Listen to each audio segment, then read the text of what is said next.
2025-26 நிதியாண்டுக்கான மத்திய பட்ஜெட் தற்போது தாக்கல் செய்யப்பட்டு வருகிறது. நிதியமைச்சர் நிர்மலா சீதாராமன் நாடாளுமன்ற மக்களவையில் பட்ஜெட்டை தாக்கல் செய்து வருகிறார்.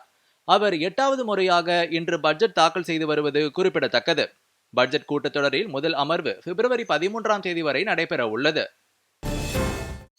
மத்திய பட்ஜெட் தாக்கலுக்கு முன் குடியரசுத் தலைவர் திரௌபதி முர்முவை மத்திய நிதியமைச்சர் நிர்மலா சீதாராமன் சந்தித்தார். அப்போது குடியரசுத் தலைவர் திரௌபதி முர்முவிடம் காண்பித்து வாழ்த்து பெற்றுக் கொண்டார். மக்களவையில் இன்று தாக்கல் செய்யப்பட உள்ள மத்திய பட்ஜெட் இந்தியாவின் வளர்ச்சியை மேலும் துரிதப்படுத்தும் என்று பிரதமர் நரேந்திர மோடி நம்பிக்கை தெரிவித்துள்ளார். நாடாளுமன்ற வளாகத்தில் செய்தியாளர்களிடம் பேசிய அவர் 2025-26 ஆண்டுக்கான பட்ஜெட் நாட்டு மக்களுக்கு புதிய மறுமலர்ச்சியை அளிக்கும் என்றார். மறுமலர்ச்சி செயல்பாடு என்ற நோக்கத்தின் அடிப்படையில் தேசிய ஜனநாயக கூட்டணி அரசு பணியாற்றி வருவதாக பிரதமர் குறிப்பிட்டார். 2047ஆம் ஆண்டு வளர்ச்சியடைந்த பாரதம் என்ற இலக்கை நோக்கி தமது அரசு தீவிரமாக செயல்பட்டு வருவதாகவும் பிரதமர் நரேந்திர மோடி தெரிவித்தார். சென்னையில் ஆபரண தங்கத்தின் விலை சவரனுக்கு 120 ரூபாய் அதிகரித்து சவரன் 61,960 ரூபாய்க்கும் 1 கிராம் 15 ரூபாய் அதிகரித்து 7,610 ரூபாய்க்கும் விற்பனையாகிறது. வெள்ளி கிராமுக்கு 2 ரூபாய் உயர்ந்து 1 கிராம் வெள்ளி 106 ரூபாய்க்கு விற்பனையாகிறது. வணிக பயன்பாட்டிற்கான சிலிண்டர் விலை 6 ரூபாய் 50 காசு குறைந்துள்ளது. 19 கிலோ எடை கொண்ட சிலிண்டரின் விலை இன்று 1,959 ரூபாய்க்கு விற்பனையாகிறது. வீட்டு பயன்பாட்டிற்கான 14.2 கிலோ எடை கொண்ட சிலிண்டர் விலை எந்தவித மாற்றமும் இன்றி 818 ரூபாய்க்கு விற்பனையாகிறது. சென்னையில் நடைபெற்ற முன்னாள் குடியரசு துணைத் தலைவர் வெங்கையா நாயுடுவின் இல்ல திருமண விழாவில் மத்திய உள்துறை அமைச்சர் அமித்ஷா பங்கேற்றார். முன்னதாக விமான நிலையத்தில் பாஜக மாநில தலைவர் அண்ணாமலை அமைச்சர் அமித்ஷாவை அன்புடன் வரவேற்றார். விமான நிலையத்திற்கு வெளியே அமைச்சர் அமித்ஷாவிற்கு பாஜக தொண்டர்கள் உற்சாக வரவேற்பு அளித்தனர்.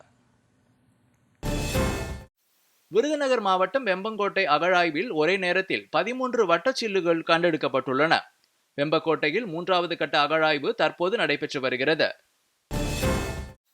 அமெரிக்காவில் சிறிய ரக விமானம் தரையில் விழுந்து விபத்துக்குள்ளானதில் பலர் உயிரிழந்திருக்கலாம் என்று அஞ்சப்படுகிறது. பென்சில்வேனியா மாகாணம் பிலடெல்பியா விமான நிலையத்திலிருந்து மிசோரி மாகாணம் நோக்கி புறப்பட்ட இந்த விமானம் சில நிமிடங்களில் கட்டுப்பாட்டை இழந்து தரையில் விழுந்து விபத்துக்குள்ளானது. இதனால் விமானம் வெடித்து தீப்பற்றி எரிந்தது.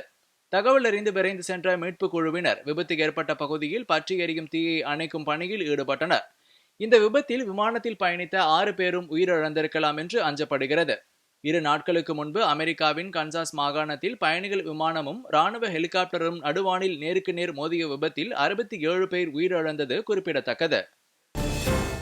தலைநகர் டெல்லியில் இன்று காலை அடர்த்தியான மூடுபனி காணப்பட்டதால் வாகன ஓட்டிகள் கடும் சிரமத்திற்கு உள்ளாகினர்.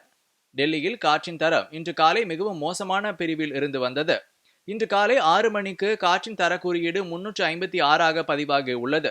அதிகபட்ச மற்றும் குறைந்தபட்ச வெப்பநிலை 26 மற்றும் 10 டிகிரி செல்சியஸில் இருக்கும் என்று இந்திய வானிலை ஆய்வு மையம் தெரிவித்துள்ளது.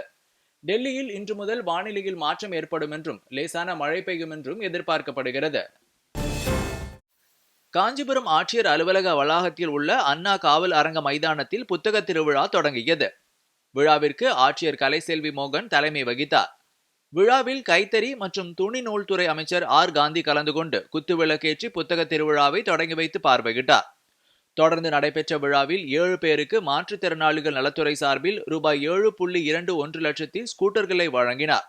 பின்னர் பேசிய அமைச்சர், சென்னை, கோயம்புத்தூர், மதுரை போன்ற இடங்களில் மட்டுமே நடந்து வந்த புத்தக கண்காட்சி தற்போது முதல்வர் மு.க.ஸ்டாலின் வேண்டுகோள் படி தமிழகத்தில் உள்ள அனைத்து மாவட்டங்களிலும் நடத்தப்பட்டு வருகிறது. புத்தக கண்காட்சிக்கு மட்டும் முக்கியத்துவம் கொடுக்காமல் கல்விக்கு தமிழக அரசு அதிக முக்கியத்துவம் கொடுத்து வருகிறது என்று அவர் தெரிவித்தார். சென்னை கோயம்பேடு பேருந்து நிலையத்திலிருந்து நேற்று மாலை கன்னியாகுமரி மாவட்டம் மார்த்தாண்டம் நோக்கி தனியார் ஆம்னி பேருந்து ஒன்று புறப்பட்டது. இதில் ஓட்டுநர் உட்பட மொத்தம் 41 பேர் பயணம் செய்தனர். திருச்சி மாவட்டம் மணப்பாறை அருகே சென்னை மதுரை தேசிய நெடுஞ்சாலையில் யாகபுரம் என்ற இடத்தில் சென்று கொண்டிருந்த போது ஓட்டுநரின் கட்டுப்பாட்டை இழந்து சாலையோரம் இருந்த தடுப்பு கட்டையை தாண்டி அங்கிருந்த மின் கம்பத்தை உடைத்துக் கொண்டு சுமார் 30 அடி பள்ளத்தில் பேருந்து கவிழ்ந்தது. கவிழ்ந்த வேகத்தில் திடீரென தீப்பற்றி தொடங்கிய நிலையில் பேருந்தில் இருந்த ஓட்டுநர் மற்றும் பயணிகள் ஜன்னல் கண்ணாடிகளை உடைத்துக் கொண்டு வெளியேறினர். அருகே இருந்தவர்கள் பயணிகளை உடனடியாக மீட்டுள்ளனர். இதுகுறித்து தகவலின் பேரில் சம்பவ இடத்திற்கு விரைந்து வந்த துவரங்குறிச்சி தீயணைப்பு துறையினர் சுமார் 2 மணி நேரம் போராடி தீயை முற்றிலுமாக அணைத்தனர். இந்த சம்பவத்தில் 15 பேர் காயமடைந்தனர். அவர்கள் துவரங்குறிச்சி அரசு மருத்துவமனை மற்றும் மணப்பாறையில் உள்ள தனியார் மருத்துவமனையில் சிகிச்சைக்காக சேர்க்கப்பட்டுள்ளனர். இந்த விபத்தால் சென்னை மதுரை தேசிய நெடுஞ்சாலையில் 1 மணி நேரத்திற்கு மேலாக போக்குவரத்து பாதிக்கப்பட்டது.